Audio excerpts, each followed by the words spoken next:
আজকে রান্না শুরু করার আগে তোমাদের সাথে একটু গল্প করে নিতে ইচ্ছা করলো। আমি তখন কলেজে পড়ি, সেই সময় তোমরা জানো সানন্দা পড়ার খুব চল ছিল। তো আমিও মাঝে মাঝে সানন্দা নিতাম। তো সানন্দার একটা পেজে কিন্তু রান্নার রেসিপি থাকতো, সেই রান্নার রেসিপি আমি লিখে রেখেছিলাম।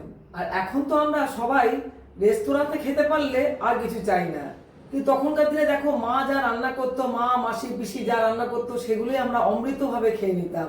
প্রচণ্ড টেস্ট ভালো লাগতো। তো সেই একটা রান্না আমি করেছিলাম, যেটা আমার মা বাবা এবং পাড়াতেও আমার কাকু কাকিমা দু একজন থাকতো, তাদের খাইয়েছিলাম, খুব পছন্দ করেছিল। সেই রেসিপিটাই আজকে তোমাদের সাথে আমি শেয়ার করব। এই রান্নাটা আমি রসগোল্লা দিয়ে করব। তার জন্য আমি একটা কড়াই চাপিয়েছি, কিছু মশলা আমি প্রথমে ভেজে নেব। এখানে আমি রেখেছি 5 ফোড়ন খানিকটা, আর ধনে একদম অল্প, আর গোটা শুকনো লঙ্কা। এটাকে আমি দিয়ে দেবো, দিয়ে শুকনো খোলায় ভেজে নেব। বেশ এটা ভালো গন্ধ বেরিয়ে গেছে।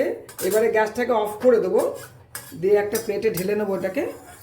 দিয়ে আমি এটাকে আধ ভাঙা করে এটাকে গুঁড়ো করে নেবো। দেখো এখানে আমি 4টে সাদা রসগোল্লা নিয়েছি। এই রসগোল্লাগুলো আমি একটা একটা করে খুব ভালো করে আমি চেপে চেপে রসটাকে প্রথমে বার করে দেবো, যতটা পারা যায় রসটাকে যেন ফেটে না যায়। দিয়ে এবার আমি একটা পাত্রে জল রেখেছি, এই জলের মধ্যে এটাকে দিয়ে দিয়ে আবার এটাকে আমি ভালো করে চিপে নিয়ে যতটা পারা যায় একটা বাটিতে রেখে দেবো।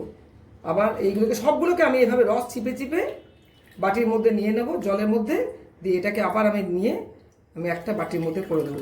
এইভাবে কিন্তু আমি 2-3 বার করে নেব। দেখো এই রসগোল্লাগুলোকে আবার আমি জলের মধ্যে দিয়ে দেবো,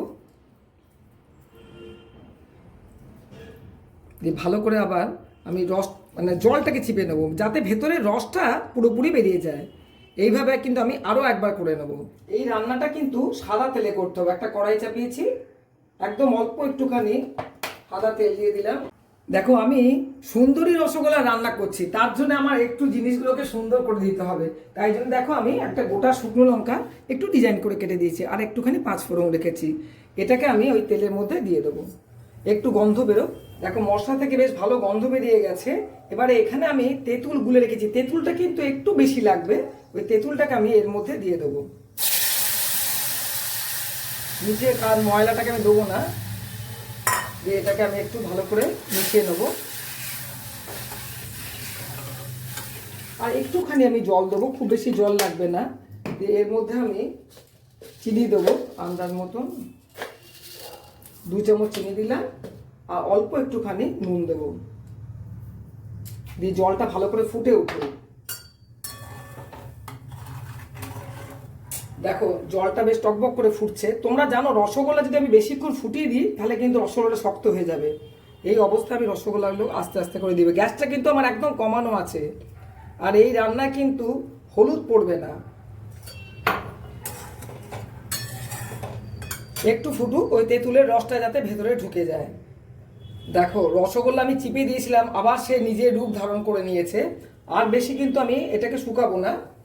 তার আগে আমি ওই যে ভাজা মশলাটা করে রেখেছিলাম ওটাকে আমি এর মধ্যে ছড়িয়ে দেবো, দিয়ে আবার এটাকে আমি ভালো করে মিশিয়ে দেবো, দিয়ে গ্যাসটা অফ করে দেবো। রসগোল্লার টক একদম রেডি। তোমরা একবার হলেও বানিয়ে খেয়ে দেখো, সবাই তোমাদের নাম করবে।